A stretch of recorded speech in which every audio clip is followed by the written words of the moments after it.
Good morning. I'd like to welcome you to an ice cold day here in Asheville, North Carolina. So I'm going to be kicking off a brand new series for my show. Last week I finished up the trip to Tuck to Yuck Tuck, but I've got a trip planned for 2025, and for that trip I'm going to need a new motorcycle. And I know that there's maybe a woman out there, possibly a wife, that's watching this, and she's going to disagree with that sentiment. But I can explain. It is in me. I do need this new motorcycle because I need the mileage, the gas mileage that it will offer. So we're going to walk over to my garage, and I'm going to reveal this new motorcycle that we bought.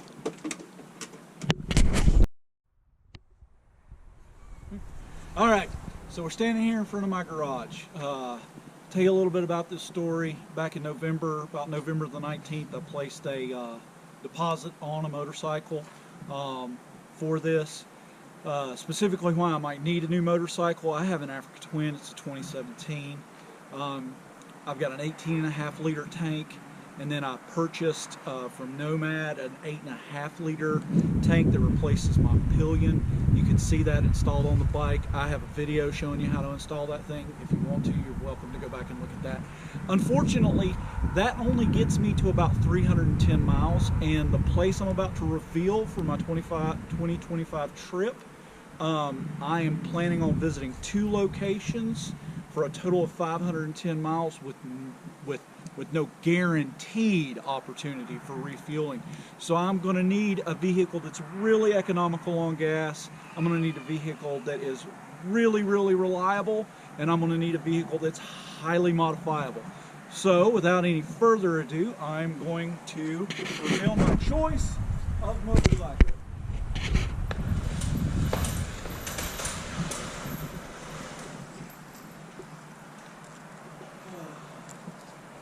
This is my brand new, it has 400 miles on it, brand new 2025 Royal Enfield Himalayan. So a few specs about the motorcycle. She is a 452 cubic centimeter engine, producing about 40 horsepower. Probably a little bit less than that. She's got a 6-speed transmission, which is important. I know that there's a lot of 450s on the market right now. Maybe you want like a Suzuki DRZ or something like that. It's only got a 5-speed, but I can attest that this motorcycle will get to 80 miles an hour with the 6th gear, which is nice. She's got a 4.5 gallon tank, which I may be replacing with the 23 liter Akribus tank. And she's got pre-built spots for jerry cans in the front. And if you're all familiar with this motorcycle, you will know that they make a jerry can kit to add about 3 gallons of gas to be carried right here.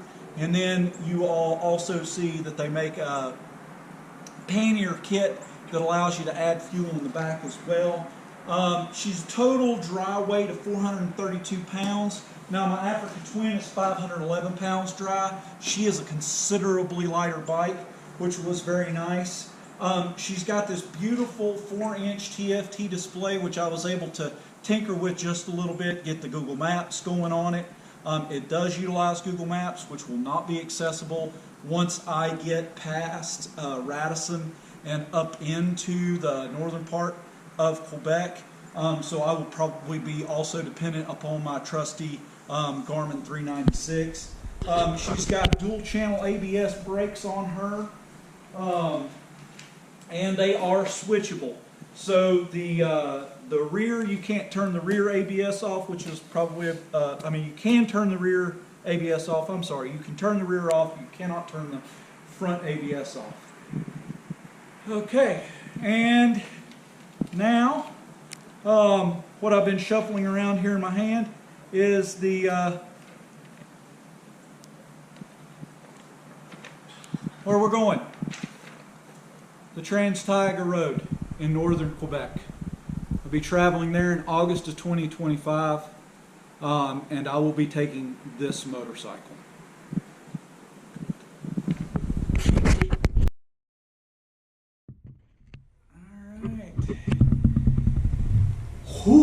Okay, now we're back inside. I would have loved to have stayed out there and recounted for you more things about the Royal Enfield Himalayan. Basically, what it boils down to is I'm sure that you'll get on here and you'll hear somebody, some of these other guys might be like, well, I would take a such and such, of this and that. You know, popular choices, the Yamaha Tenere, maybe a Ducati Desert X. You know, hey, listen, the bike was purchased with my own money. I am not sponsored. None of the content that I produce is sponsored. I am early in my YouTube phase, and so I'm trying to, if somebody else there would like to sponsor me and prove to me that there's a better budget choice bike out there, I'd be more than willing to accept a free motorcycle.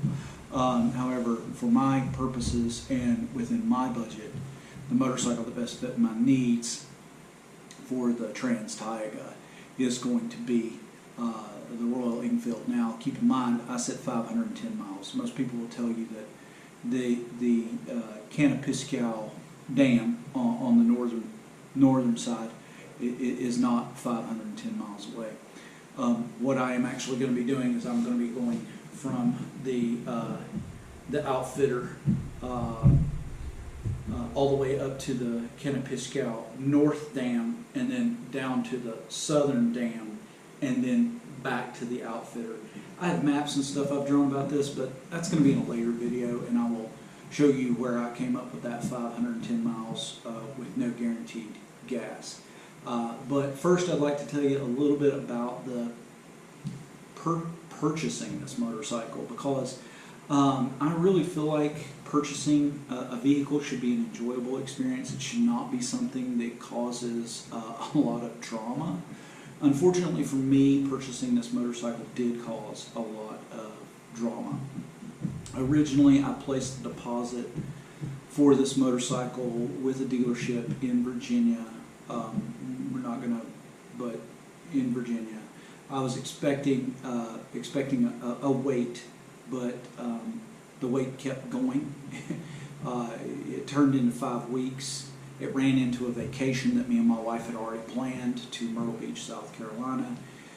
For New Year's, we were down in Myrtle Beach on New Year's, enjoying the warmer, significantly warmer weather than here in Asheville, and relaxing. And my wife, she wanted to go down to visit with her parents, who have a little place down in Edisto. And I said, well, I'm expected back. I'm expecting to pick up my motorcycle in Virginia. And she was like, we'll give them a call. So I did. They told me initially, like, no, it hasn't come in. We still don't know when it will be here. It was supposed to be here 2 days ago, blah, blah, blah, blah, blah. Fast forward the story, we're driving down. We decide to stay. We're driving down to Edisto, and we stop in Murrells Inlet.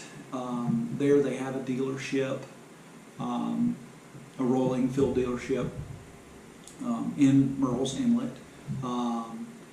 My amazing wife gave me permission to stop. She said we weren't in that big of a hurry. We could stop by and check it out. And on their showroom floor, they had 2 Royal Enfield motorcycles. And one specifically, the Himalayan you just saw. That was specifically what I had ordered. The gray with pink Himalayan salt with the tubed tires. I wasn't really going to drive the bike home. It was actually going to be more of a pain in the butt to drive it home. And I wasn't going to buy it, but then I discovered that it was $1,000 cheaper out the door to purchase it right then and there, which sealed the deal. Almost. I was in South Carolina, which is not a state that requires helmets, but North Carolina does, and I was going to need a helmet and some riding gear, which I didn't bring with me. And then the guy was so interested in selling the motorcycle, he sold me this Cena helmet at cost. Now, we have Cena for our comm devices, but my wife left her device laying on the coffee table out in the living room, and the dog chewed it up. So we needed a new one of these anyway. So thank you to the dealer for selling that to me at cost.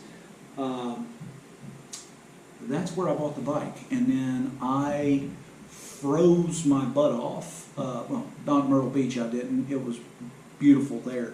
But once I drove it home and crossed the North Carolina-South Carolina border at a place we call the Saluda Gorge, yeah, from there to Airport Road in Asheville was frigid. Anyway, now you know. Now you know what the next plan is. You know the big plan for 2025. I've got some smaller rides. Plan on doing the Smoky Mountain 500 around April. Probably going to use that as a work-in for the Himalayan, just to kind of make sure that all the modifications that I do to it are working out. That's April though. If you need to check that out, you can check that on my Facebook page. The windshield for this thing has already come in. I'm really probably going to make a video of me installing that windshield, but until then, I really appreciate you tuning in. Don't forget, not sponsored, so I need those things that other YouTubers maybe take for granted. I need you to like the video. I need you to subscribe to the video. I need you to click that bell icon and let you know when my videos come out. And comment. I'm still a small channel. I try to respond to as many of those comments as I can. I love feedback, particularly that constructive feedback. I went back to actually voicing my own videos because of feedback that I received in a video. Anyway, thank you for tuning in, and now I'm going to cut to the outro. Thank you for joining me for my latest video. If you'd like more information or want to stay updated on the channel's latest activities, be sure to join the Facebook group Lost in the Bush. In the group, we post regular YouTube content and share updates about potential events in the Asheville area, such as free group rides. For those following along with my videos, you might want to start at the beginning of this adventure with Tuck to Yuck Tuck or Bust, Part 1. You can find the link to that video in the description below. Lastly, I wrote a book about my trip, including selected destinations in Alaska. It's available on Amazon for just $3, the minimum price Amazon allows for a Kindle edition. If you're a Kindle Unlimited subscriber, you can read it for free. Be sure to check it out. As always, I really appreciate your weekly support as I work hard to publish new content every week. Remember, sharing is caring. If you enjoyed this video, please share it with others. It helps the channel grow. And don't forget to like and subscribe.